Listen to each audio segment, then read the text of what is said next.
Hello, everyone, and welcome. We are in our 15th episode, moving right along, and we're almost at the 4-month mark, which is typically the length of a normal contract on board a ship. And I'm going to be aiming for 20 weeks, which would be 5 months. And we're on our way to Spain.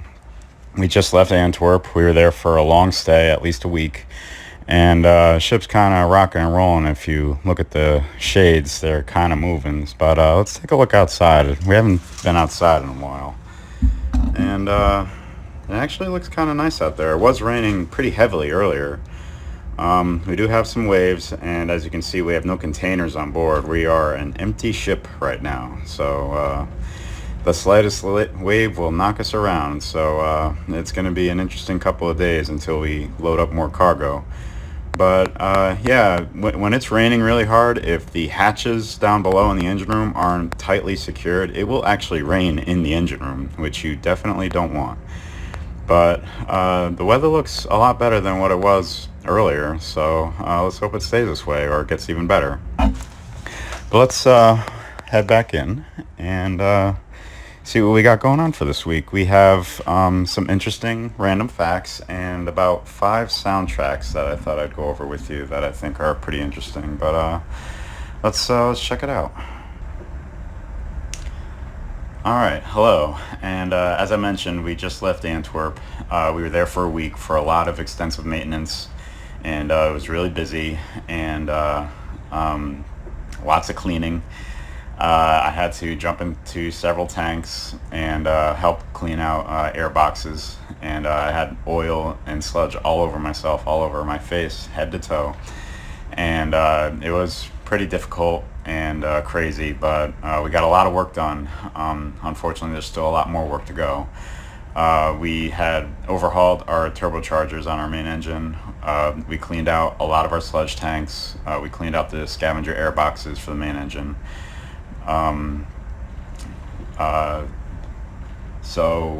Yeah, it was really busy, and that wasn't without its drama. Unfortunately, we had some issues amongst our personnel that we had to deal with, but for the most part, things went well. And drama is definitely one thing you don't want on a ship. I learned that the hard way when I was going through school. When you're on a training ship with hundreds of other cadets who've never been out at sea before and they're away from their boyfriends and girlfriends, things can get a little crazy. So I learned the hard way not to, have it happen. And I always do my best to keep a level playing field, keep calm, cool, and collected, and if any temperatures start to flail or flare, I always try to extinguish them before they get out of control. I always try to be like neutral ground. So it's best, especially since you're not only working with this crew, but you're living with them as well, that you want to try and keep a good reputation amongst everybody. So yeah, I just try to keep the peace, more or less, because I know what it's like when things are when there's tension, and it gets really awkward really fast. And unfortunately, we had a few days of those before we left, and I hope they will get better. So I did have a chance to go ashore in Antwerp. It was actually my first time at this port. I think we might have been to this port on other ships, but I didn't go ashore. But this time I did, and I got a much needed haircut. And because after several months, my hair is so long, I look like something out of a swamp that I've been told by other people on other ships before. It actually looks pretty good when it has some gel and style to it, but I just got out of the shower and it looks flat and uninteresting. But I kind of like it this way, especially when it's short on the sides. For some reason, I don't like it when my hair gets too long and is covering my ears. For me, it's just a little uncomfortable. So there's definitely a haircut that I needed for me to be able to get through the next month and a half, that I want to stay on board before I get relieved and go home. So before we jump into some random facts and some music tracks that I selected for today, public service announcement. I know it says backwards, but steam is hot. So be careful when you work at your jobs if you're working around, machinery or heavy hot stuff, that you don't hurt yourself. Actually, this doesn't look that bad. It just stings a little bit.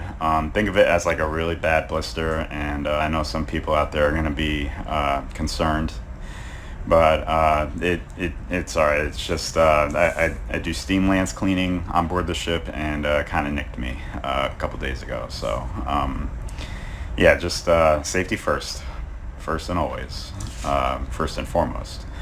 But let's dive into some random facts, because I think they're a lot of fun. Anyway, this ship is on its way to Morocco.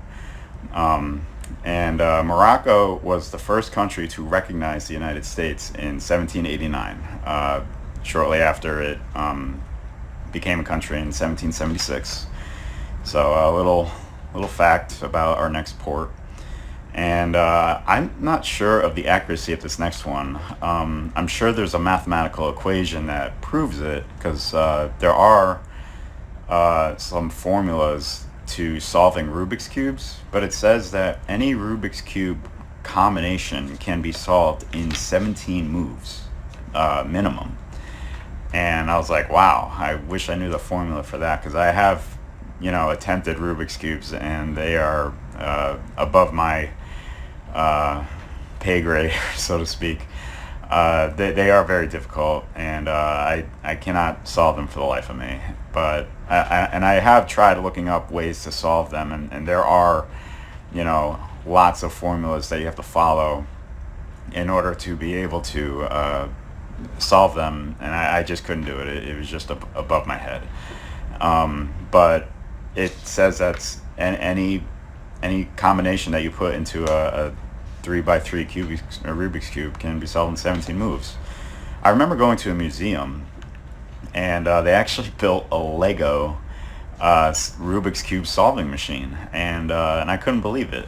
But we tested it out. It was open to the public. Anybody can just, use the cube, turn to any combination, then put it in, and it would solve it. And it did, and I couldn't believe it. I didn't count the number of moves it did, but I'm sure, if there is a formula to calculate this solution, it probably could be done in 17 moves. But anyway, the next one, this one I find kind of funny and interesting, because we have products here in the United States, but they could have like Spanish translations to them. And Colgate is one of them. Colgate toothpaste had difficulty marketing its product in Spanish-speaking countries because Colgate translates to "go hang yourself." So, yeah, I don't know if you'd want to buy a toothpaste that tells you to go hang yourself. And I'm not sure I would too. In fact, I think that is the toothpaste I do use right now, only because I grabbed it on my way out to board this ship back in May. And I've been using it, and I haven't hanged myself, and I never have any intention to do so. So, but another instance of that is Chevrolet came out with a line of cars called the Chevrolet Nova, and it had difficulty selling that vehicle in Spanish-speaking countries because Nova means doesn't go, like Nova, do not go. And you wouldn't want to buy a car with its icon saying that it doesn't go.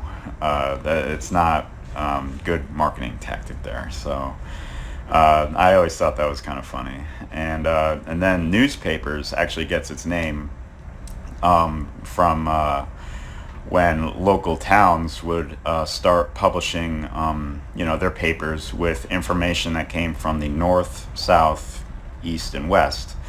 So NEWS, newspapers, meaning information from all over the country, from every direction. So I thought that was an interesting fact. It kind of reminds me of the COP, standing for Constable on Parole, but a lot of people have told me that's not what it means, and I think they're just, just being angry over that, thinking that, it's just nonsense. But I thought that was cool, and I think that's what it should mean if it doesn't, because that's It's an interesting description, I think. And then this last one, Sherlock Holmes never said elementary, my dear Watson, believe it or not. And I think that's just coming from the original universe of Sherlock Holmes, from all the books that were written. And I remember my English teacher absolutely loved Sherlock Holmes. He read all the books, and I haven't read any of them, but I have watched the TV show Elementary, which I think is an excellent adaptation of Sherlock Holmes and his partner Watson, and solving mysteries and crimes. And I really enjoyed it. I think there are 7 seasons of the show. The last season I didn't really like. I felt like it was rushed, and there were a lot of questions at the end, and they didn't really answer or elaborate on. They kind of rushed it, I think, and it kind of fell apart, in my opinion. But seasons 1 through 6, most of them, if not all of them, are excellent watching, and you can watch any of them at any time. You don't have to go from start to finish to follow the story. Each episode is more or less independent of the other as far as the mystery or crime that's being investigated and solved. So I would definitely check it out if you haven't.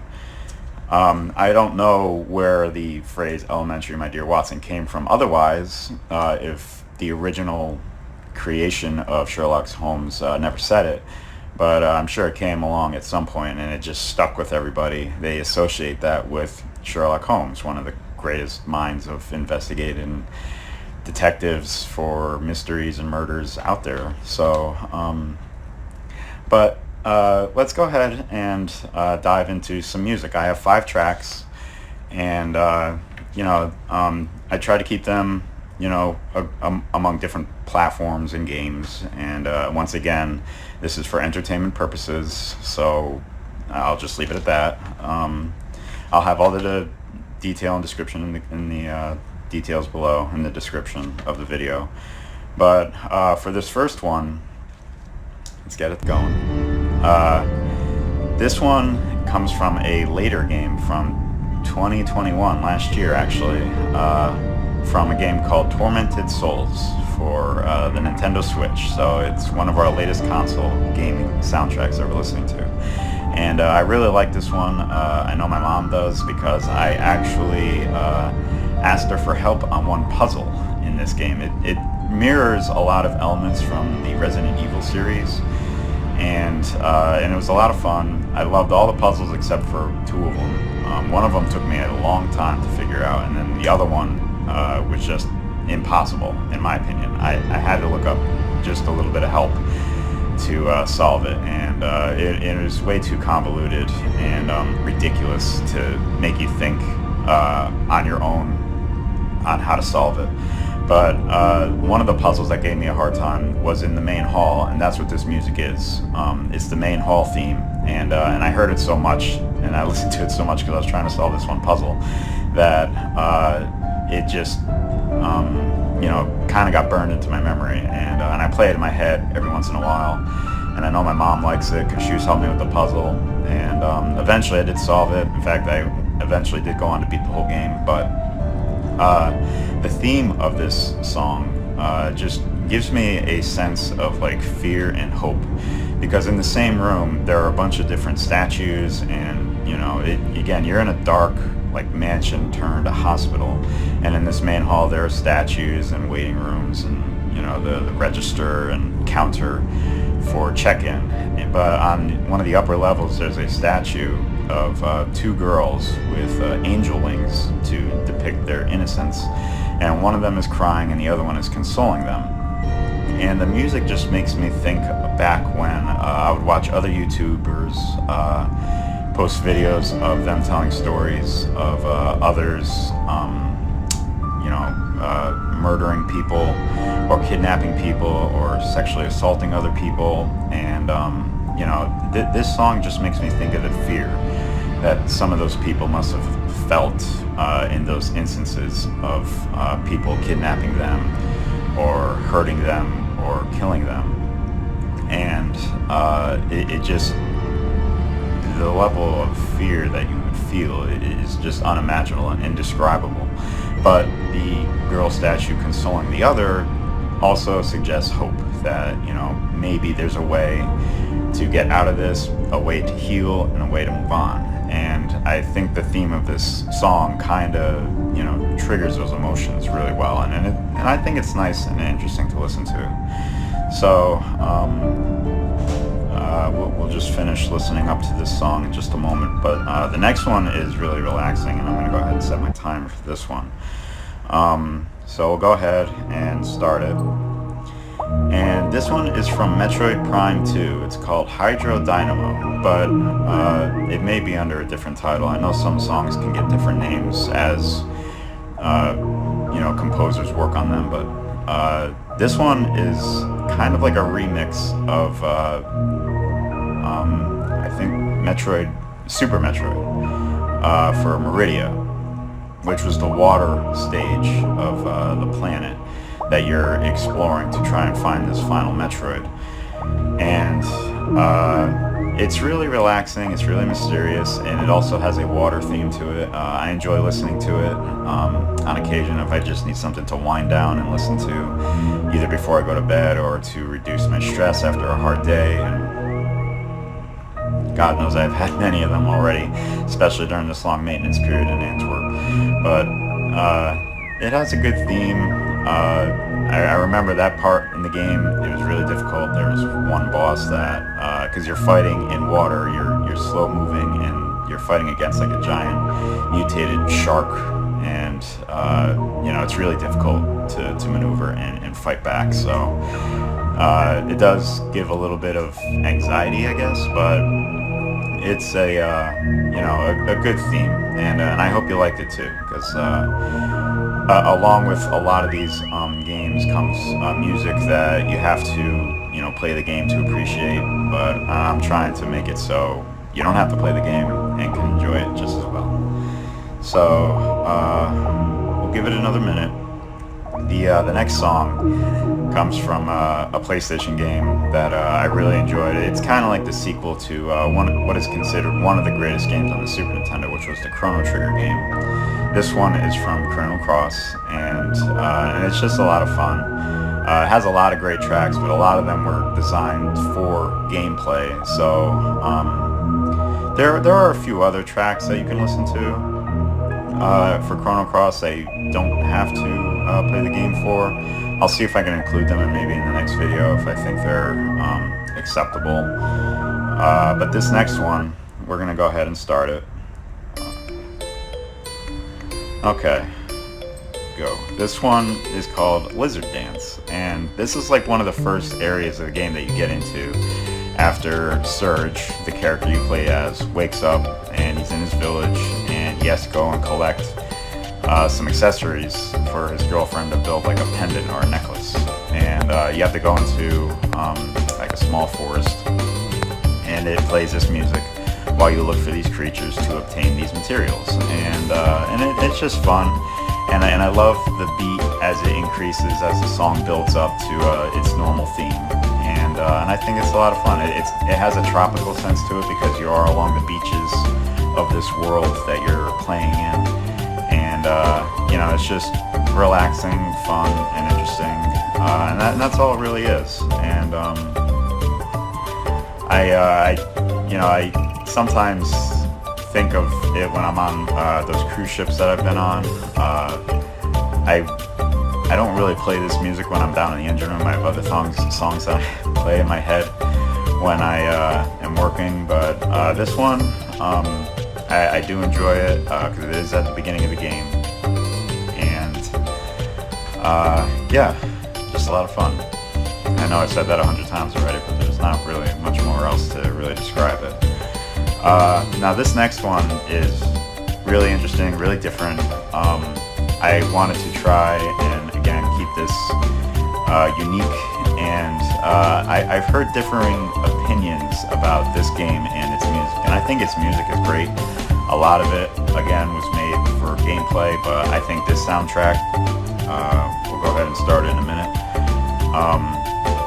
just makes the game a lot of fun, and I think the game overall as a whole was a lot of fun.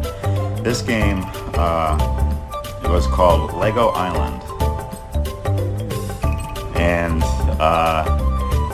it is just a sandbox game where you can just go around and you can click on buildings and people, and you can edit them and create them however you see fit. I know I would go around the whole island and click on all the flowers that were not red, and you can change them red because I wanted all the flowers to be red because red is my favorite color. And it was a good game. That, you know, there are things that you could do also in the game. You can go water skiing, you can go-kart racing, you can deliver pizza, and you can you know, pick up people who are hurt and you can bring them to the hospital. There's just a lot of interesting things that you can do. And as you explore the island, which is what this music is, and it's a short track, it's only about a minute and a half long, you can explore the island and you get to hear this music. And there are a bunch of different tracks as you explore the island. And yeah, it's just a lot of fun. And a lot of people, for some reason, actually didn't like the game. Maybe because it was too short or there wasn't enough to do. But for what it was at the time, I mean, I played this game on my grandfather's computer like maybe 15, 20 years ago. And that's how old it is. So, you know, not all the technology was there to develop a game immensely as they are today, but it was still a lot of fun, and I have a lot of memories of it. I played it on my grandfather's computer, and it had a lot of interesting music, fun things to do, and in general, I always enjoyed Lego sets and building Legos and playing with them. My younger brother was the big collector at the time. He had a lot of them, and I would play with them on occasion. But I know that, you know, maybe for my niece for Christmas, I'll buy her some Lego sets as long as she doesn't eat the pieces. She'll have a lot of fun building them, I think, and playing with them. So that was Lego Island, and we're going to actually end on this last track. So go ahead. And this is another track from Miasmata. This one is called The Island. Just coming from Lego Island, so how about that? This song is called The Island, and this is the island that you swim to. Oh, you're already on an island, but you're swimming to another island which has the means to escape the island. And you'll get there after you create the cure for the plague or disease that you were infected with when you first got to this island. And it really gives like a sense of achievement and overview of your entire adventure on this island. It's very solemn, it's very relaxing, and it does invoke other emotions that I can't seem to think of at this time, but you feel you know, just the experience that you went through, that you were sick and you're traveling across this island looking for the plants to create a cure, and you survived. You were successful. So it kind of you know, summarizes all that experience, all the emotions that you felt, like you were in a race against time to find these plants to synthesize a cure to save your life. And it is one of my favorite tracks of the game, next to Washed Up, which is when you first arrive, and when you first create the cure, which they named tricordrazine, I think. And just the overall gameplay was wonderful, and they went to such extreme detail in the game. Like, you can see the ripples in the water, and it has weather effects like rain and storms and dark clouds, and it's like they actually put enough time into creating each blade of grass. That's just how much detail is in the game, and I love it. So and it again was the song for the end of the game, and I thought I would play it for the end of this video, but we'll give it another minute to finish up, because it is about 3 minutes long. And yeah, I hope you enjoyed this video and enjoyed the soundtracks. I'll see about having more for next video, and hopefully the internet with this weather holds up for me able to upload everything. Otherwise we may be late a day or two, but I'll get everything uploaded and for everybody to enjoy. So, next week will be my 4th month on board. I know I had mentioned contracts, can run 4 months. That's usually standard, but I've seen contracts do 3 months on, 3 months off. And I've seen contracts as little as 1 week on and 1 week off. And that may work for some people, and 4 months plus, works for me to be able to sail that long and then have a nice long vacation where I can do anything I want. And I'm looking forward to spending the holidays this year with friends and family. So we'll go ahead and end it there. And thank you for joining me. Have a good day. I'll see you next time.